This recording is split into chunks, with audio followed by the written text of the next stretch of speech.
have visited your doctor, a feeding therapist, a GI, and your baby is still the same, keep watching.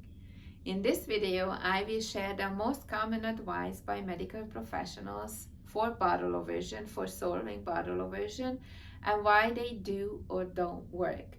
I will also share some of my tips as the bottle aversion coach for solving bottle aversion, so stay till the end. But before we get started, I want to remind you that I have an ebook with my step-by-step process called Gentle Bottle Aversion Solution.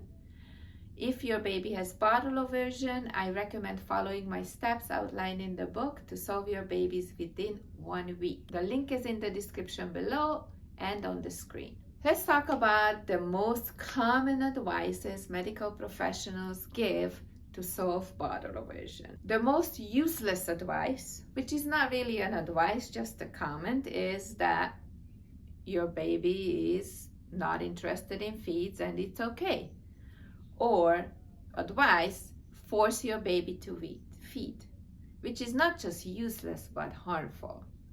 Or feed your baby in their sleep if you can, which is not harmful but not useful either because it just keeps your baby in this state. Common advice is that make the feeds enjoyable, which is great because bottle aversion is caused by linking negative feelings to feed, so we need to link positive feelings to feed. So the intention is amazing, it's perfect, but they typically don't tell you how. So if I was not the bottle aversion coach, I would interpret this to watch TV, to play with my baby so she is having fun while I feed her. And I'm not the only one interpreting it this way. Parents go home, let's make the feedings enjoyable, and they distract the baby in different ways while trying to feed.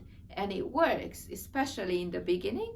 Whatever you do, maybe you're playing with a certain toy, it works for a day or 2 or even 3, but then your baby figures out what's going on and you have to change your distraction and you have to keep changing the distraction, and it doesn't help your baby recovering from bottle aversion. It helps your baby drink more or drink some in the moment, but it keeps your baby in this aversion state. It doesn't help solving the problem. It helps with volume. And after a while, your baby will get older. They will refuse even when distracted. Another common advice is feed your baby right before sleep or during sleep, because you can. Most babies with bottle aversion can eat calmly when drowsy or asleep, except my daughter. She never did, but most babies do. So advice is that feed when your baby is drowsy or asleep.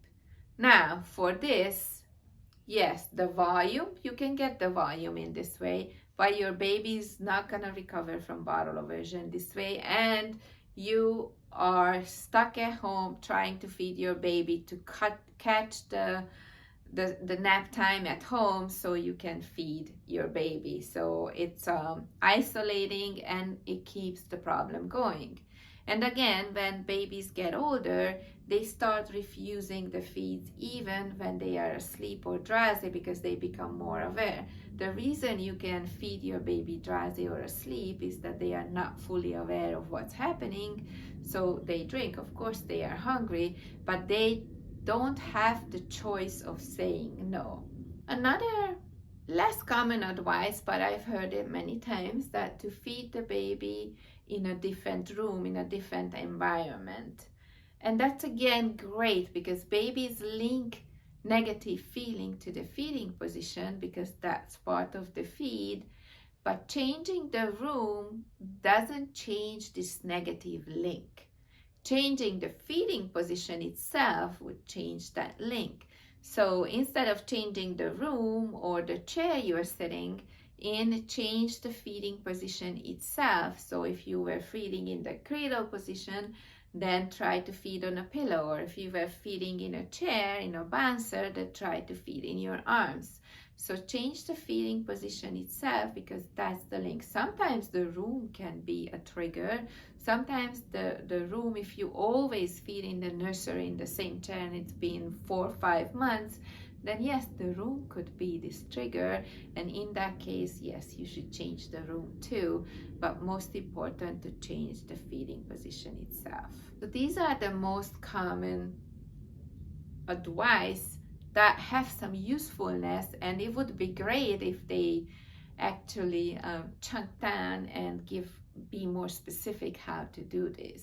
So now I'm going to share my tips how to help your baby recovering from bottle aversion.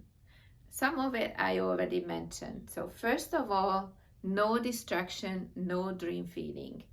At night, it's okay to feed your baby in their sleep or when drowsy once or maximum twice if your baby is 4 months or under.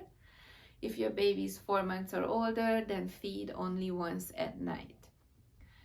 Every feeding has to be fully awake and not drowsy. So not just the beginning, fully awake, the end too. So your baby is fully aware that things are changing, and that's how they can develop trust. Second, make the feedings enjoyable.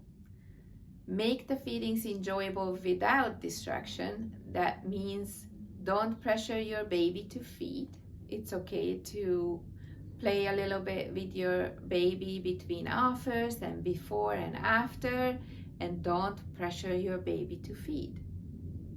And that's a positive experience for your baby, that they can drink when they want and not when they don't want. And yes, your baby will drink little or way less or nothing in the beginning, but slowly it will go up. And we already talked about the feeding position. So change the feeding position itself, not the room. So these are how I would correct these common advice given by medical professionals. I hope this helps. This puts you on the right path to recover from bottle aversion. And again, if you need help, then I have an ebook. The link is in the description and on the screen. Thank you for watching. Please subscribe. I have a new video every Wednesday.